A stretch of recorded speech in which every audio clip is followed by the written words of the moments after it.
শাকের আটি কত করে? 10 টাকা। কত? 10 টাকা। 10 টাকা গো। ওই 10। अच्छा শাকের আটি 1 টাকা। 10 টাকা বলছি। 1 টাকা শাক হয়। 1.5 টাকা। 10 টাকা আটি। কি শুনতে পাচ্ছি না মাসি। 10 টাকা আটি। 10 টাকা আটি। এই 10, এই 10। এটা পুরোটা 5 টাকা। ওখানে যাও, ওখানে আরে, যাও। কত জোরে? আমি 10 টাকা, 10 টাকা। 150 পিস। 150 পিস। হ্যাঁ। 150 পিস এটা? তাহলে আমার এখানে কটা 150 পিস হবে? ওখানটা যাও বলে, ওখানটা যাও। মানে কি পাগল আছে নাকি? 1 টাকা করে তো। কে বলেছে 1 টাকা? কানে শুনতে পাই না মাসি। তো শুনতে হবে না।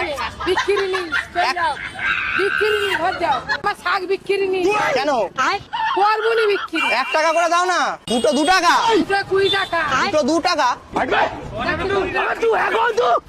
20 রুপিয়া। না, 20 রুপিয়া।